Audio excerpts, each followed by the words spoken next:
Hello, Soundies. Welcome to our Sound for Video session. Today is the 21st of July, 2024. It's great to have you here. Let's jump to our agenda and see what we've got going for today. First of all, actually, before I do all that, I hope you're all staying cool, at least those in the Northern Hemisphere here. And then let's talk about our agenda for today. This, of course, is a workshop, as every week, that goes along with our courses over at school.learnlightandsound.com. If you would like to be notified ahead of time of what the topics will be for these live streams, which, again, as I said, are workshops that go along with the courses, but we talk about a variety of different audio for video topics, so you're always everyone's welcome to attend. If you'd like to get notified ahead of time, make sure you sign up for a free account over at school.learnlightandsound.com and make sure to opt into the mailing list. The mailing list is, we send one email a week to notify about the live stream, and then when we have a new course, we send out a very short email saying, hey, we have a new course. If you're interested, come take a look at it. That's it. All right. Today, we're going to do some ear training. It's an exercise to make you a better sound engineer. So I hope you have your best headphones available, ready to go. And then, incidentally, we're going to talk about headphones after that. And in fact, I changed the topic of specifically what we're going to talk about regarding headphones today, because I think there are some fundamental things that a lot of people don't understand regarding headphones versus listening to near-field monitors or speakers. And I want to call out some of those differences so that you understand and so that you're better equipped to make decisions about how to use headphones when you're working on sound for video. And then we will go back to the chat to see if there are any questions there. So that's how we'll end the stream this week. All right, first up, ear training. So let's go back to the main camera here. And the way this works is I'm going to play some dialogue sound over here. And I am going to switch something on, some sort of change to the audio on or off. And these are the symbols, or the little hand signals I'll make. I'll hold one finger up if the change to the audio is on, and I will hold up a little circle here, or 0, when I have turned that change to the sound off, okay? So we'll go ahead and play through a few things here, and again, the idea is here to kind of sharpen your hearing so that you can follow along. Well, not so you can follow along, it doesn't matter if you can follow along, so that you can make better decisions when you're doing sound, either recording sound for something that's going to be edited in post, or when you're mixing in post, any of those situations. So go ahead and get your headphones on, and let's go ahead and take a listen here. Okay. Again, I'll hold a finger up when I'm making a change, 0 when it's the original audio. So here is the original audio. Most people just mix audio for video on headphones today, right? So most of our audiences listen to our videos on headphones or earbuds or even mobile speakers or laptop speakers. So what's the point of even using speakers to mix your audio monitors? Well, I will say this, for one thing, as a working audio and video professional, I can't work in headphones all day long with their clamping force on my head, 2 electromagnetic fields right against my head. Just not comfortable all day long. I do definitely mix in headphones to some extent, but I got to get out of them at some point and also listen to some speakers. And also, some of the audience will listen on speakers, even if they're not great speakers. So just buying an amazing set of reference monitors or speakers isn't an ace in the hole in terms of making great mixes. And the question is why? And that's because the room in which you use those speakers defines the sound you ultimately hear. Okay, there's our first one. So the idea here is go to the chat here. Let us know what you think you heard there. This one's a little bit different than the past here, but what sounded different when I was holding the one finger up? That's what we're trying to identify here. Rag and Bone Puppet Theater says compressed, question mark. All right, we're going to hold and give people a few moments here to go ahead and make their best guesses here as to what we've done to that audio. So we have a couple of things. Hum, rattle, and roll. Well, just hum. Okay, thanks, Robert. I hear a low frequency buzz with the change. Okay, thanks, Hampton. Good, good. Mid to low end cut. Okay, thanks, Shoji. Got a couple more to do here as well. But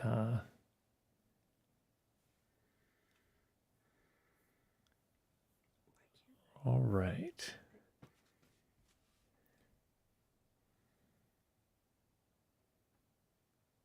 Oh, Camille, thanks so much. Cold drinks on the terrace. Ooh, that sounds lovely. Thanks so much for that. Brian says, I heard the bass reduced and controlled S sounds. Okay. An 80 to 100 hertz high pass. Okay. Good, good. All right. I'm going to tell you. I actually added a 50 hertz sine wave. So when I had my finger up, there was additional bass, 50 hertz sine wave. Let me just go ahead and I'll play that for you. I'll play just the sine wave so you can hear what that sounds like.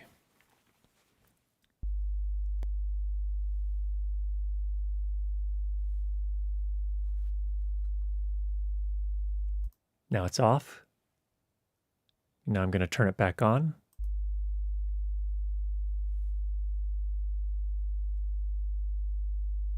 Okay.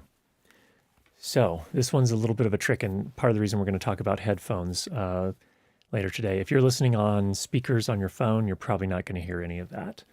And even for some headphones, you won't be able to hear that.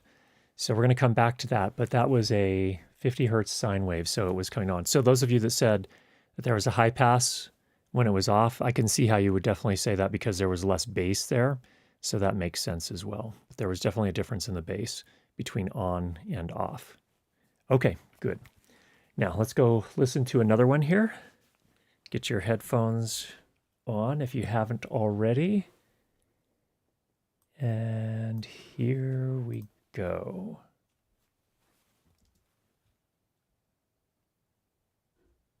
Wait. I forgot. I muted the dialogue too. Here we go. Most people just mix audio for video on headphones today, right?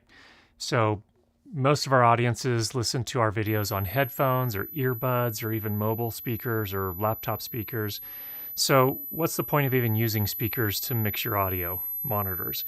Well, I will say this, for one thing, as a working audio and video professional, I can't work in headphones all day long with their clamping force on my head, 2 electromagnetic fields right against my head.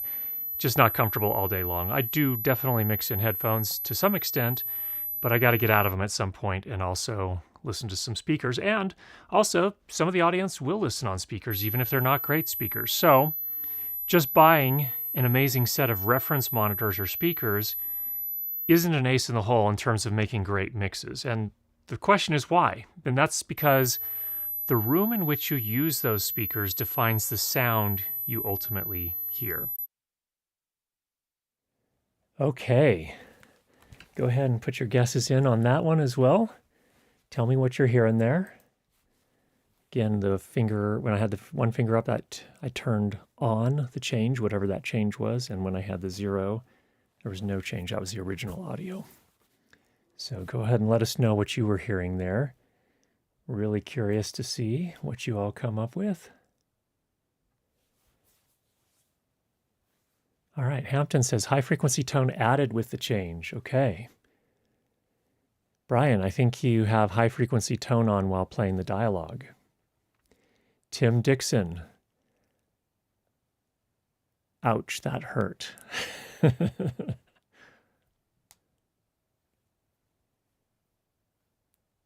don't have that over here. Okay, it'll come here soon.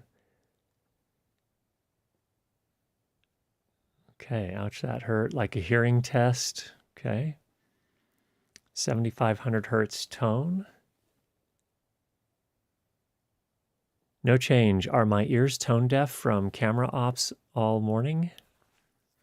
Maybe, maybe not. It's from your today video. I recommend to look at this if you missed it.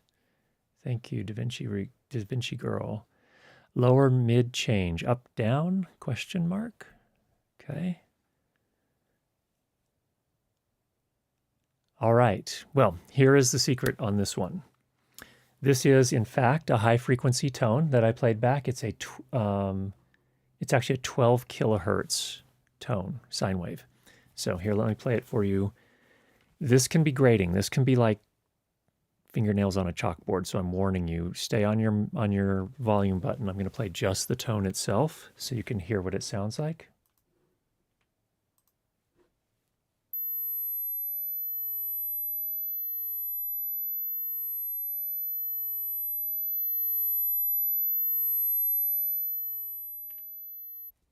Okay, that is the 12 kilohertz tone. So here's a few things. If you're not hearing it at all, it could be your headphones or the speakers that you're listening on. That's a possibility. Could also be your ears. Could be that you have some earwax that needs to be removed. That's a possibility as well. But that was what we did in that particular case. Okay, now let's go back to other. We haven't done that before. That's the first time we did that in one of our ear trainings. But I want to go back and let's do some of the more traditional types of things that we typically do. And I'm going to apply either some EQ or compression. Here we go for our third sample. You go ahead and tell me what we're doing here. Here we go.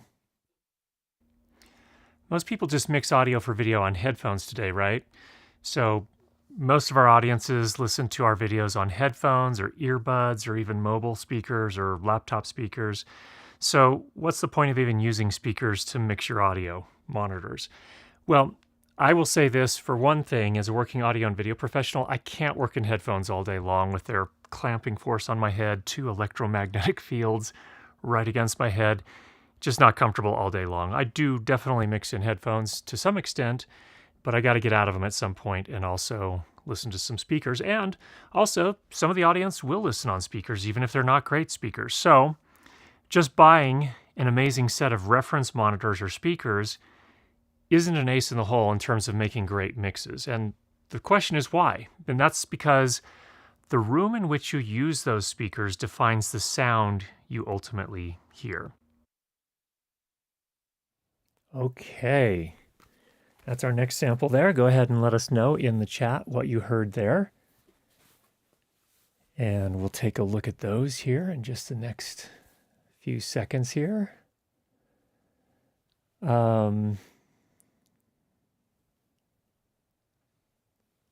Okay. There we go. Cut around 800 hertz. Okay. EQ sounds muddy with the change. Okay. Good, good, good. It can be the age of the audio producer. For this, we have visual controls.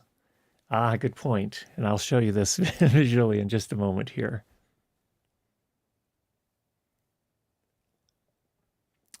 Mid-range pops out. Compression, maybe? Good, Tim.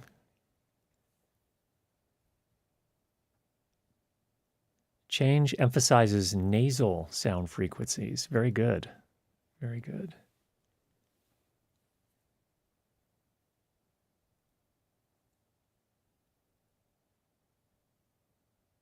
Okay, cool. Let's go ahead, and I want to actually show this one to you. Let's go ahead and cut over to the Mac here. So this was an EQ, and what I did is at the frequency of 1.2 kilohertz or 1200 hertz, I boosted by 4.5 decibels, and we used a Q factor. That's essentially the width of 3.5. So that's this one right here. In addition to that, we also had a high pass filter. This one would be less likely to hear because there wasn't a ton of noise in the recording from the start. But there was a 70 hertz high pass filter as well. I wasn't as much concerned about that one. This was the one that was probably more obvious to most of you. So yes, it is definitely a more mid-range. It definitely emphasizes the nasality of my voice. So that's a good way to put it. Okay, we'll go ahead and switch back to the main camera here. And I'm going to just kind of mix things up a little bit here, and we're going to do maybe a little something different here. Let's go maybe right here. And Okay, I think we're going to try that one there. All right, here we go for the next round. Go ahead and have your headphones on, ready to go, and here we go. Most people just mix audio for video on headphones today, right? So most of our audiences listen to our videos on headphones or earbuds or even mobile speakers or laptop speakers. So what's the point of even using speakers to mix your audio monitors? Well, I will say this, for one thing, as a working audio and video professional, I can't work in headphones all day long with their clamping force on my head, 2 electromagnetic fields right against my head. Just not comfortable all day long. I do definitely mix in headphones to some extent, but I got to get out of them at some point and also listen to some speakers. And also, some of the audience will listen on speakers, even if they're not great speakers. So just buying an amazing set of reference monitors or speakers isn't an ace in the hole in terms of making great mixes. And the question is why? And that's because the room in which you use those speakers defines the sound you ultimately hear. Okay. Go ahead and let me know what you heard this time in the chat, and we'll take a look at those as well. This is good. I hope you're enjoying this. I hope this is exciting for you, because this is the way you learn to become a better audio engineer. Boost around 750 hertz. Good guess. They're starting to come in already. Low, mid, upper bass boost. Okay, good. Sounds like a boost in the mids, honky sort of sound, maybe some gain from compression as well. Okay. Honky, I like that. It's a good description. Boost around 400 hertz. Good job, Mark. I think you'll be pleased with the results here. Still hearing some boost in that mid-range, not as muddy as before, but still some muddiness. Bass and highs are well balanced, while mids are subdued. Okay. Boost in the low mids from Shoji. What software do you use? Right now we're using DaVinci Resolve, specifically the Fairlight module within DaVinci Resolve. But there's lots of other software we use as well. Voice collapse inward, too much in my head. Ooh, good one, Bugdozer. Good, interesting way to describe it. Riley, this is super fun, by the way. I'm glad you enjoy it. This is how we learn. I'm in 400 to 600 range, as I said before. Good, good, good. Okay, let's go ahead and cut over to the Mac here, and we'll show you exactly what we did. So we did a boost at 303 hertz, a boost of 5.6 decibels with a Q factor of 5. And again, that Q factor is how wide the overall cut or boost is. So you can see here, if we go down to a smaller number, it gets much wider. If we go to a higher number, it gets narrower. We were at about 5. Like that. So that was a 300 hertz boost of about 5.5 decibels. So you could hear that there. Good job, everybody. Boost that brought out a bit of room tone boxiness, indeed. Absolutely. Absolutely. Okay, let's get ready for another one here. Let me just pull this up. Okay. Here comes our next one.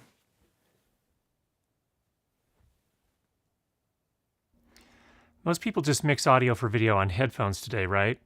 So most of our audiences listen to our videos on headphones or earbuds or even mobile speakers or laptop speakers. So what's the point of even using speakers to mix your audio monitors? Well, I will say this, for one thing, as a working audio and video professional, I can't work in headphones all day long with their clamping force on my head, 2 electromagnetic fields right against my head. Just not comfortable all day long. I do definitely mix in headphones to some extent, but I got to get out of them at some point and also listen to some speakers. And also, some of the audience will listen on speakers, even if they're not great speakers. So just buying an amazing set of reference monitors or speakers isn't an ace in the hole in terms of making great mixes. And the question is why? And that's because the room in which you use those speakers defines the sound you ultimately hear. All right. Oh, wait. Oh, oh, sorry.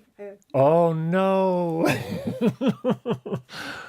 We might have given it away. Oh yes, compressed. I didn't mean to do that. No, it's all good. It's all good. Do we get certificates of completion for this? Yeah, if you want to send an email over to me, I'll definitely send a certificate of completion. Slight boost above 15 kilohertz. Interesting. Thanks, Tim. Ronnie says, as in, I assume, sibilants. Instinct tells me compression. That's from Riley. Thank you, Riley. Slight cut around 2 kilohertz. Thank you, Mark.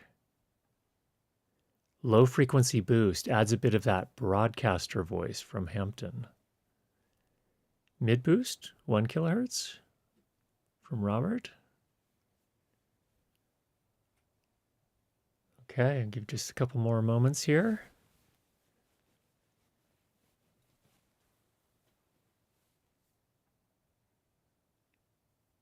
Uh, 10,000 hertz boost. Okay.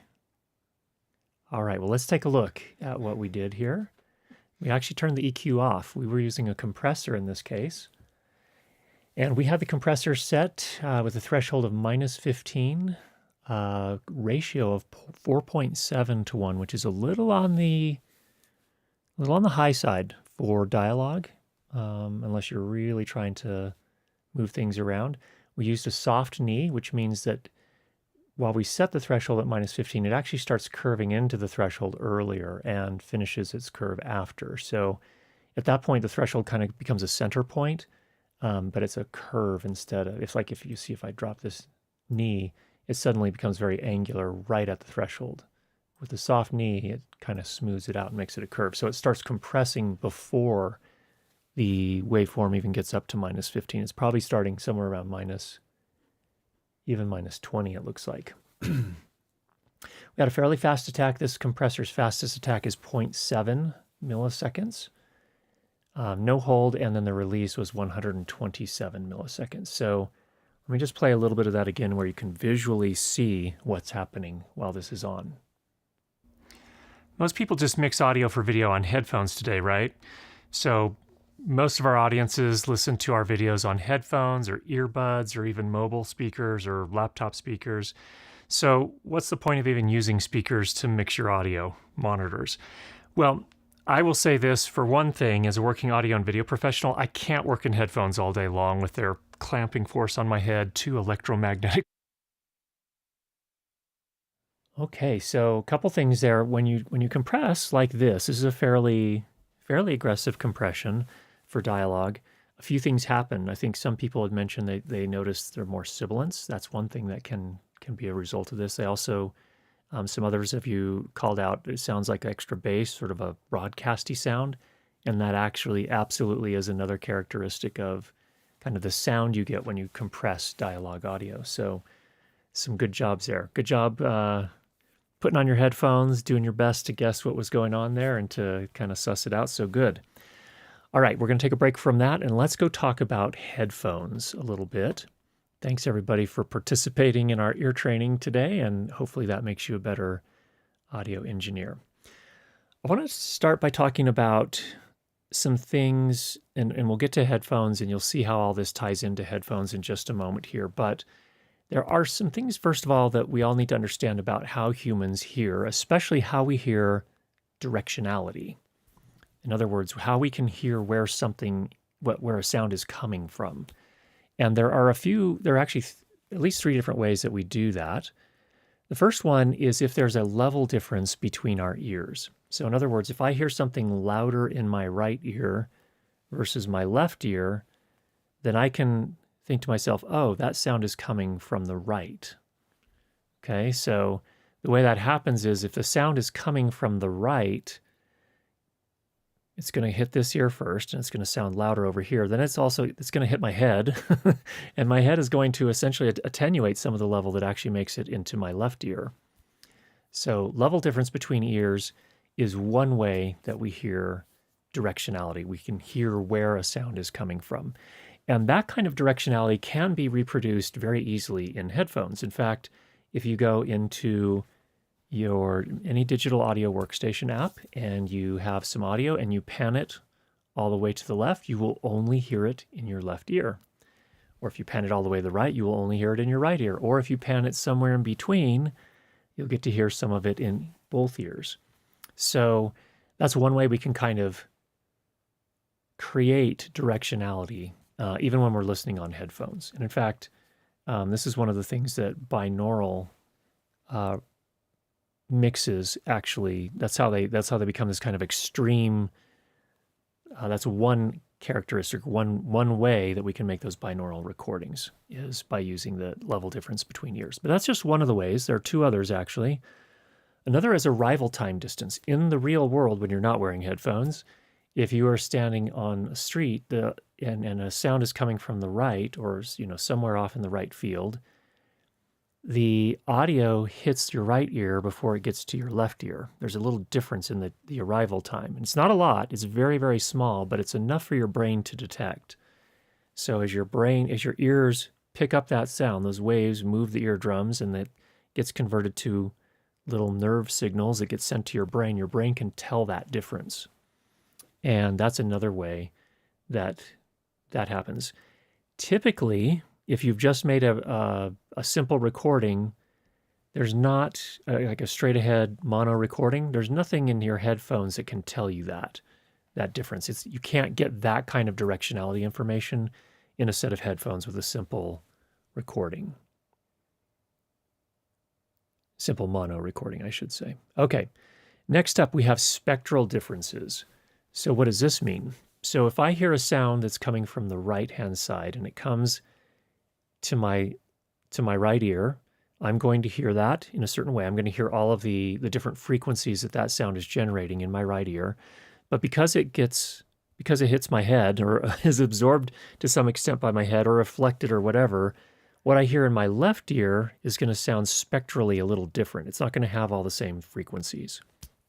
And that's another thing that our brains, without us even thinking about it consciously, can actually tell the difference. And it uses that information to help us identify the direction from which the sound is coming.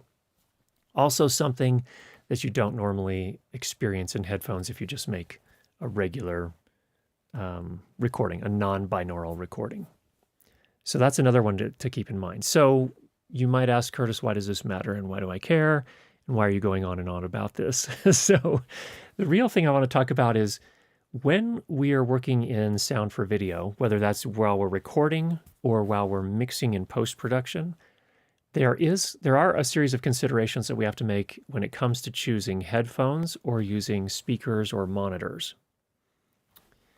And I want to kind of talk about some of the differences between them because they have advantages and disadvantages. Both of them have advantages and disadvantages, and it's important to understand what those are. First of all, with monitors, when you're listening to monitors in a room, both of our ears hear both speakers. Okay?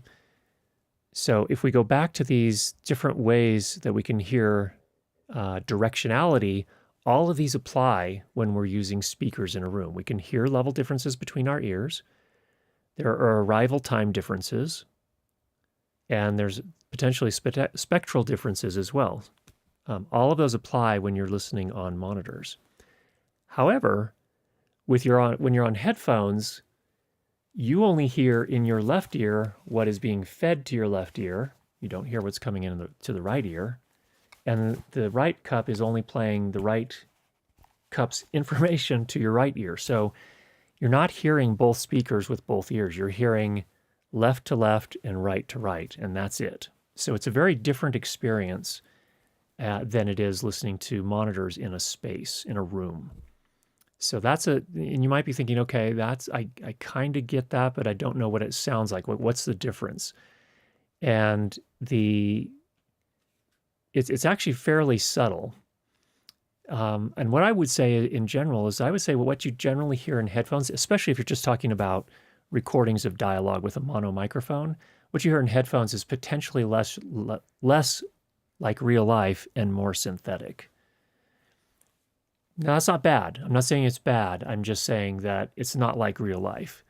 but it does have some advantages. And let's talk about some of those things here. There's another thing, though, before we get to that. Most mixing headphones, I'm talking about decent quality headphones. Here we have a set of Beyerdynamic DT900 Pro X's. We have a set of Beyerdynamic DT700 Pro X's. Danny's wearing a set of, was, Beyerdynamic DT770 Pros, the closed back version. We've got a set of Sennheiser HD800s here. And these are massive. If you want to look at see like a size difference, these put like little rooms around your ears, so they're they're doing a variety of different things. But all of these are not voiced to be flat in terms of frequency response.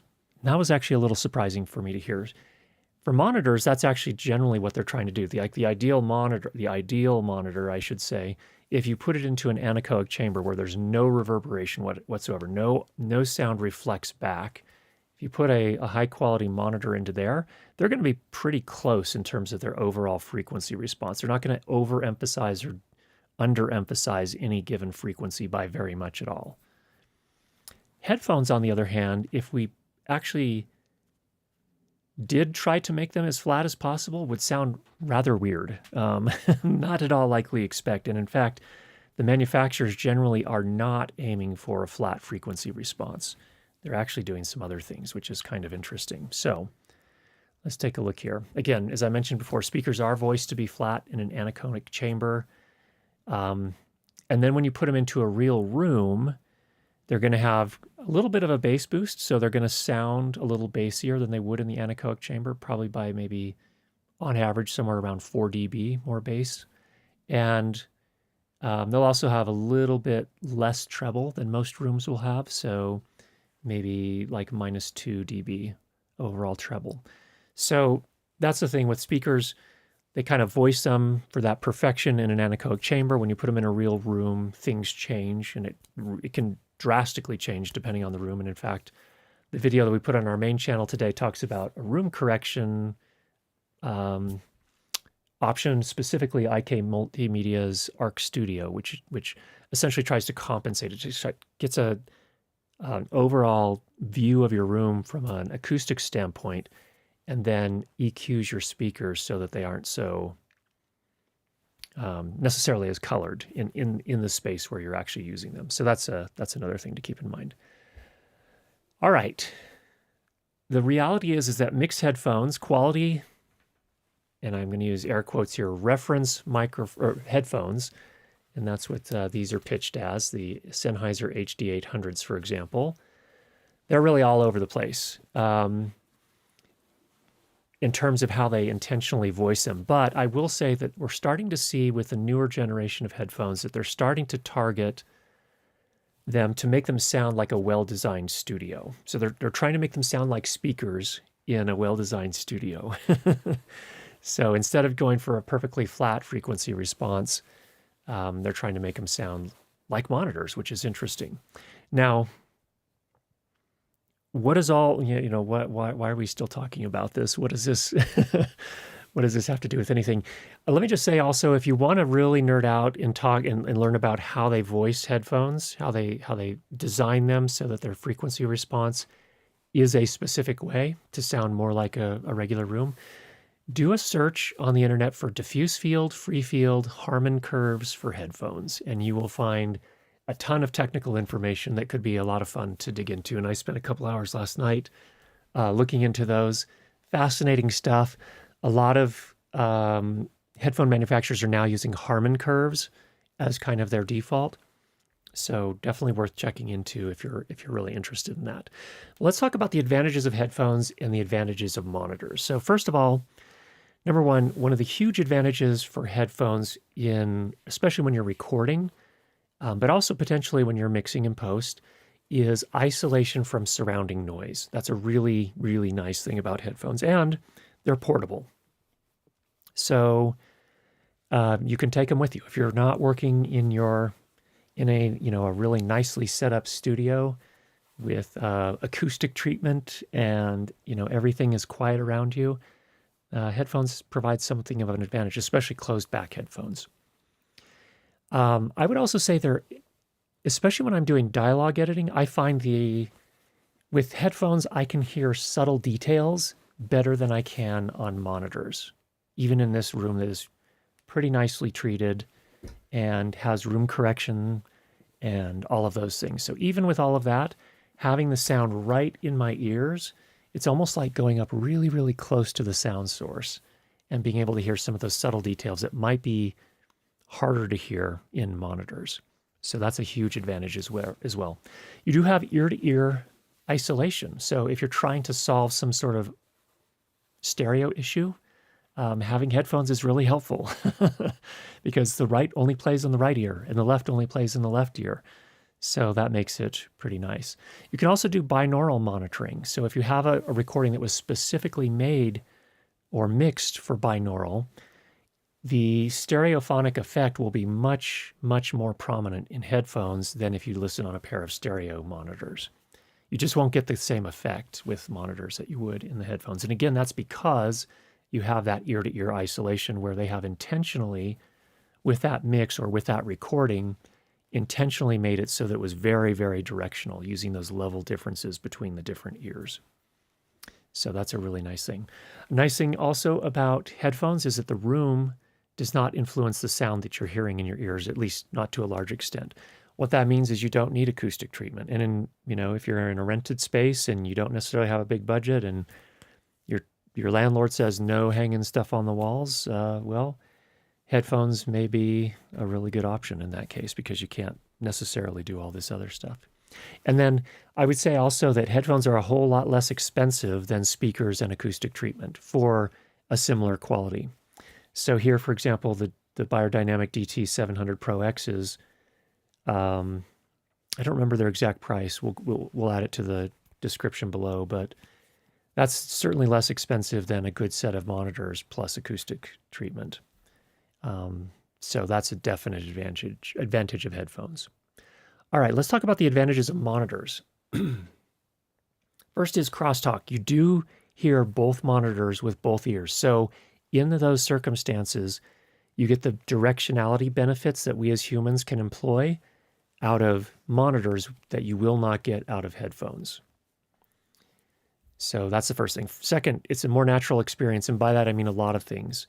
Headphones can be darned uncomfortable to have on for more than an hour at a time, even with really comfortable headphones. And I found, for me, the Beyerdynamics tend to really be comfortable relative to a lot of other microphones I've used or headphones that I've used. But even them, I can't. After an hour, I've had enough. I can't do more than that. And there are a few reasons for that. There's a clamping force of the headphones because they have to be able to stay on your head. So there's a pressure on the top of your head plus the clamping force. There's also the fact, frankly, that you have two electromagnetic fields right on your head, actively making electromagnetic fields to move the drivers, the speaker cones. So that's just not, anyway, it's just not comfortable for a long time. The other thing too with monitors is that another reason why it's more natural is that you have the monitors, and what you're actually hearing is not just your monitors, you're actually hearing the room as well. So it's the fact that you're taking monitors, moving or vibrating air particles in the room, making sound, and you're getting all of the interactions of a real room in that space. So that, again, makes it a more real or lifelike type of experience.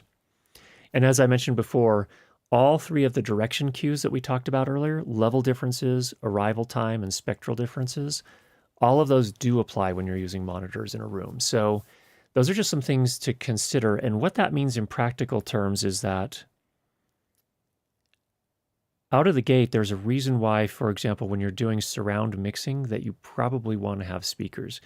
Yes, there are binaural renderers that will take, for example, an Atmos mix and render it for binaural, but it's probably good enough for certain things, so it could be just fine depending on what you're trying to achieve. But if you're trying to make a really, really immersive Atmos mix or 5.1 mix or whatever, you probably at some point do need an actual surround monitor setup. So those are some things to keep in mind as well. All right, let's pause there and see what things we have going in the chat. What questions do you all have?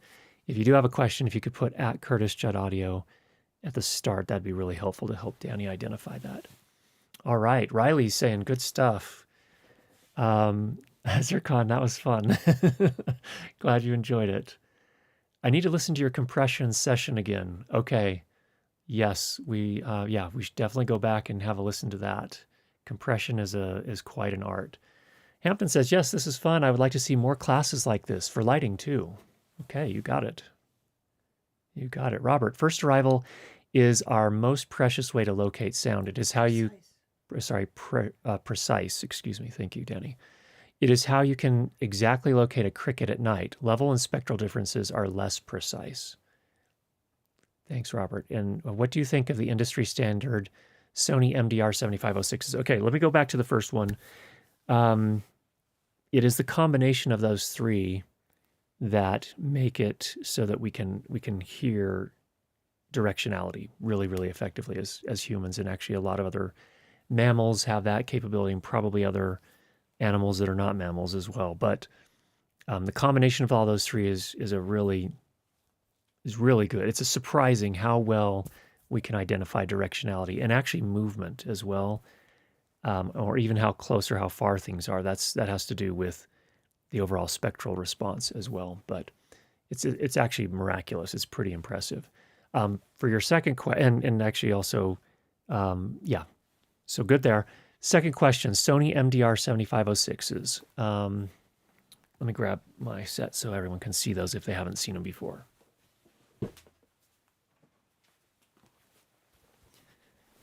Okay, these are very common and have been for many, many years in production sound, location sound, studios, for music, for voiceover, for lots of things. And this is the Sony MDR 7506.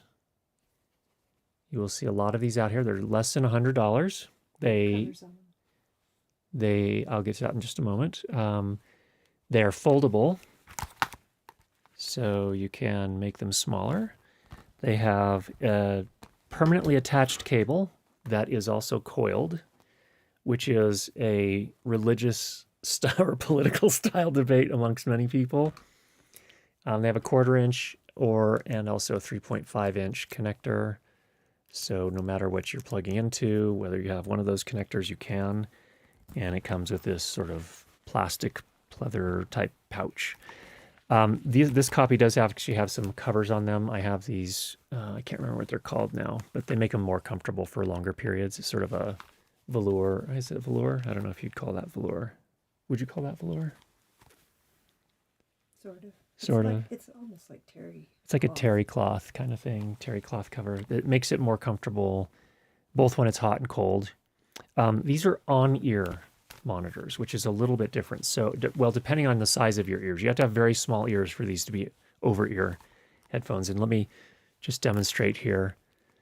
These are just sort of squeezing against my ears. It's not as if they're fitting over my ears and using my ears as a way to stay in place. These, on the other hand, have a bigger opening, and my ears actually fit inside of them. And then the cupping goes around the ears. On the Sony MDR 7506, it's actually pressing against my ears because the hole is smaller. So that's one thing. Comfort-wise, that is something to account for. You might ask yourself, well, why do so many production sound mixers or people working on production sound then use something like this? Well, one reason is that Alan Williams, who is SoundSpeeds over on YouTube, boom operator, he likes to use these because, number one, he's used to their sound signature. He's used them for years. And number two, he has this technique where he can actually bring his shoulder up and move one of the cups off of his ear. So if he needs to solve a problem very quickly while he's booming, he can sort of go like that. I don't know if I'm as good at it, if I can do it. Yeah, there we did. Just like that. How did you get it back on? You actually have to use an ear to put it back on, but that's one thing that he likes about these. Because they're on ear, you can slide them off pretty quickly with that shoulder movement, which can be helpful when you're booming.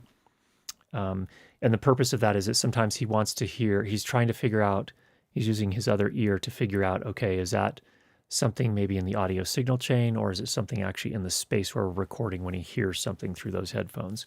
So he can knock one of the ears off and actually use that ear to hear what's happening in the room. These are colored headphones. They have a very specific sound signature, and that's one thing I want to address in just a few minutes. Was there another one you wanted to show on the screen? Let's come back to that one. So those are some of my initial thoughts. I have a set. I do use them sometimes when I'm doing production sound, although I do prefer the Beyerdynamics if I can. Okay, Mark, when you record edit dialogue, do you record in mono, edit in mono, or do you set up recorder and editor for a stereo final production? Usually I'm recording dialogue in mono. And then it's during the edit that I actually, it depends on which editing app I'm using. So we're still transitioning. Emma is still using Final Cut for most of our edits for the main YouTube channel. At work, we're using Premiere. So we just bring a mono dialogue track in, and it gets to the mix bus, which is stereo. So that's all that's happening there. If we have music, the music is already stereo going into the mix bus, so it just gets combined there in the mix bus. So we're not doing anything special. We're just recording mono. Hopefully that answers your question, Mark. All right. Our outer ears act as complex comb filters, changing the sound depending on the direction it comes from. This gives us upfront rear localization. So for those that are not familiar with the concept of comb filtering, I'm trying to think of the best way, Robert, you may have to describe this. Usually I think of comb filtering as, well, actually comb filtering is essentially when you have two sound waves interacting with each other, and the interaction will result in the waveform actually changing in amplitude and changing in frequency potentially as well. So when you get two waves that are both going up at the same time, that can emphasize their amplitude. Or if you have one that's going up and one that's coming down and they intersect, that could actually cancel them out. And in fact, that's how noise canceling headphones work, is they actually have microphones on the outside so they can hear what noise is on the outside, and then they create the inverse waveform inside your ears to cancel out the sound outside, which is pretty cool. So that's kind of a general, but our ears actually do some filtering for us as well to help us identify directionality. Thanks for that, Robert. All right, Aaron, would you discuss how the difference in sound affects the final mix? What sounds great in phones sounds different in the car? Yes.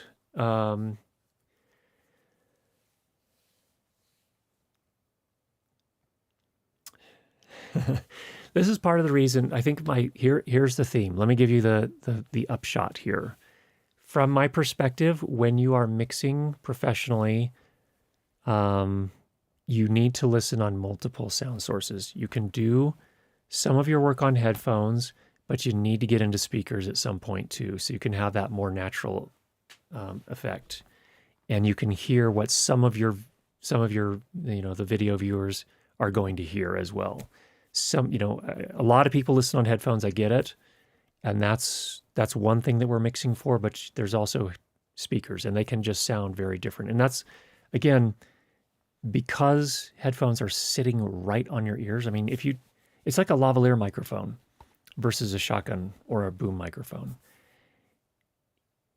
If you have never done this before, what you really, really, really need to do is make a recording of you or somebody else with a lav microphone and a boom microphone and compare the two recordings. Play one, then mute it, then play the other, and listen to them. They are very different, even if you're using very high-quality lavaliers and very high-quality boom mic. And part of the reason for that is that one of the microphones is literally sitting on the sound source, and the other one is capturing from some distance away. So It's the same thing with headphones versus monitors. One of them is literally sitting right on your ears, and that's a very different experience than a sound source that is some distance away. So that's one thing. Plus, there are the directionality things that we talked about before. That's another reason things can sound different. And so I guess what I would come back to without getting into all of the details, because I don't know all of the details, but some of them we've talked about here today, you really need to have a listen on monitors sometimes. You can do a lot of your work in headphones, but if you're going to be doing this professionally, I think it's important to do both headphones and monitors. Okay, two-part question. Please, the room experience is really not an argument. That DaVinci Resolve have no convolver, and the Adobe Convolver is just a pain, means not you are lost in the room. You can emulate with response recordings. Oh, this is pretty advanced here, DaVinci Girl.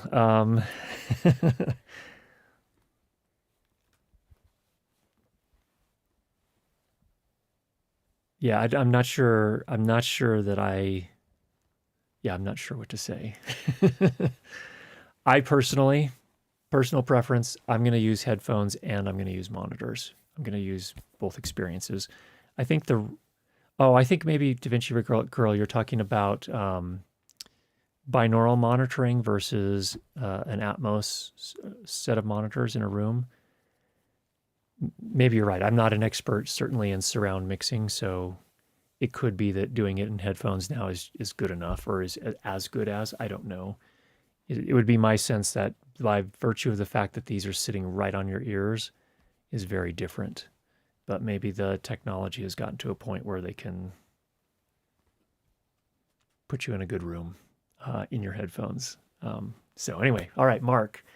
I watched some Fraser reruns and noticed they both use Sony 7506s. They've been around a long time. That's another thing. Yes, they've been around a long time. You can buy replacement parts when things break. The ear cups are made out of a pleather that will eventually start falling apart, degrading and falling apart. So you will need some new ones. And in fact, the headphones Danny's using, I have owned those for probably 12 years. And I did have to replace the ear cups at one point. And that's another thing on the Beyerdynamics. You can buy replacement ear cups and head pads. The head pads are this bit up here. All right, Riley, could you give a quick for dummies explanation on diffuse field headphones? That seems to be what I've got with my main Sennheiser HD 555s, a bit outdated, but I've been happy with them. I'm just learning this stuff too, so I don't really have a lot more I can share with you, to be honest, on that. I can talk about, one thing we should talk about is closed versus open back and impedance. Those are some things that trip people up, but we'll come to those in just a moment. We've got like 5 more. What time are we at? 12:53. Okay, let me just talk really quickly about open versus closed back. So here are some open back headphones. You can see there's slots in the back there. This is so the sound is not essentially trapped within the cups. It will also let sound in, so it's not as good at isolating, versus closed back where there is actually no way for sound to get in aside from penetrating the actual material itself. So in my experience, when I'm mixing in post, I prefer open back because you get to me, they feel less stuffy, for lack of a better word. Some people say they also give you a better stereo field, but to me, they just feel less compressed and stuffy. They don't feel like everything is trapped in these little cups attached to my head. So it sounds more open. So in post-production, I will often use the open back headphones.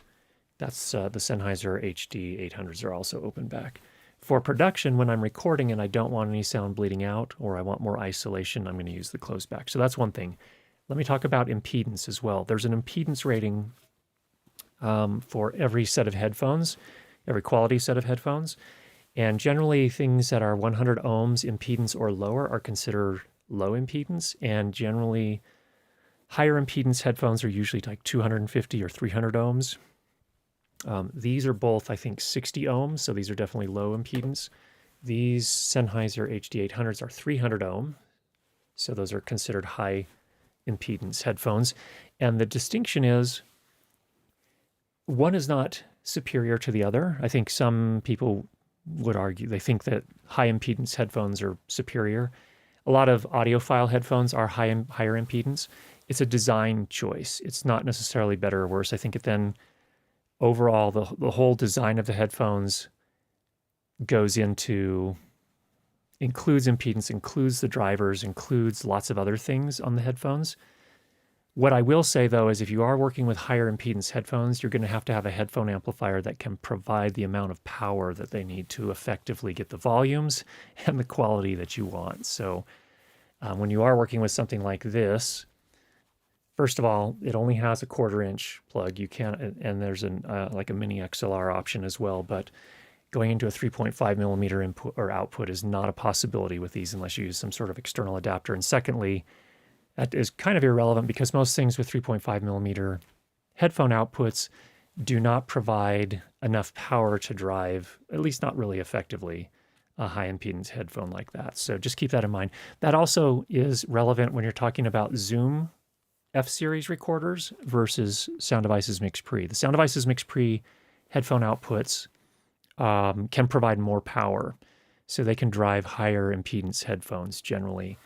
With the Zoom, you're going to have to crank the volume all the way up for a higher impedance headphone, and you're going to get a lot of self noise in those outputs. So just something to keep in mind. Okay, back to the questions. Mark, Garfield headphone softies. Thank you, Mark. That's right. These are the softies from Garfield.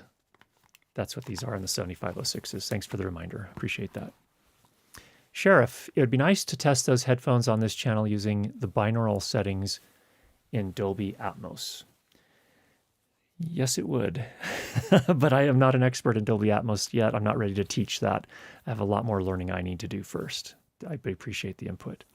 Brian says, I use Audio-Technica ATH M40X, which also, by the way, lots of people like the Audio-Technicas, the M40 and the M50s, I believe.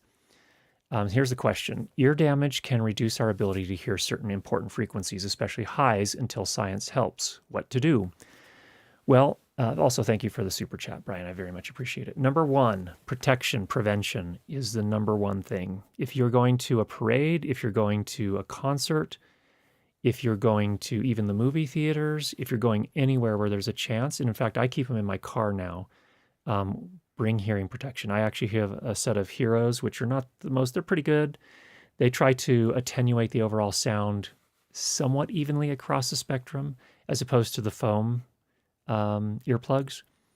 There are a variety of other options out there in the market today as well, but that's the number one thing. Protect your hearing. Single instances may not damage your hearing, but if you do it regularly, if you're putting yourself in a situation where you're exposing your ears to a lot of really high sound pressure levels on a regular basis, then you are potentially damaging your hearing long term. I would also recommend most phones. I know on iPhone I have an app called SPL Meter.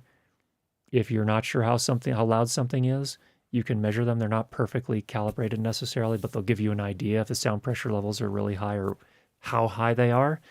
The OSHA standard here in the United States for safety is, I believe, 8 hours at 78 or 79 dB SPL. I don't remember. It's right around there. In other words, employers have to provide their employees ear protection if they're going to be exposed to continuous sound pressure levels that high or higher for an 8-hour shift. Not a horrible kind of, I guess, standard to start with. So also when you're monitoring in your headphones or on monitors, use sane levels. Don't crank it way up. That's just not good for your ears in the long term. Okay, let's see how many of these we can get through. They're like 5. all right, Shoji, what percent do you mix master in headphones versus speakers? I'm probably 25% in headphones, 75% in speakers for me personally. How much do you rely on viewing the audio waveform when working on a project? I use the waveform and I use the spectrogram, actually. I'm a little bit older, so I have lost some of my hearing of the higher frequencies, so sometimes I need those as well. So I will rely on those to some extent. What are general practices for cleaning over-ear cans? Ooh, I don't know. Um, I don't know. You have to look at the manufacturer recommendations for your particular headphones, but I haven't. Yeah, I think a damp cloth is going to work for most of them, but be careful about the electronic components. Do you use the HD800s when working on a project? Not usually. Those are more for pleasure, to be honest. They're also position of these are very important. They have these massive openings, so it's largely the clamping force of the headphones that keep them on your head, and the headband at the top. But they're basically like creating little rooms around your ears that are substantially larger than most other headphones.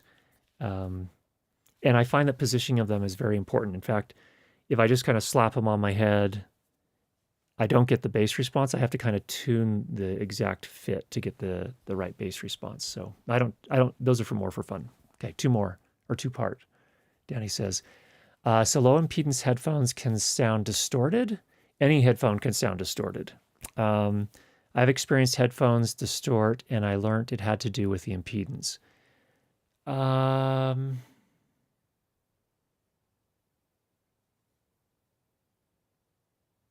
mean, I suppose it could if you have a really low impedance headphone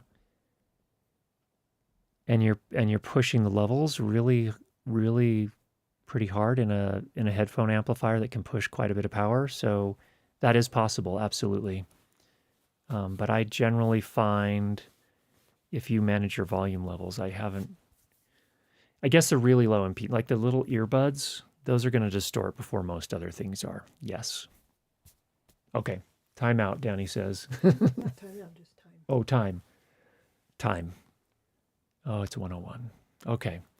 Well, friends, this was fun. I hope it was fun for you. I hope you learned some things this week. In the meantime, get out there, make some great sound, and we'll talk to you again next week. Take care, everybody.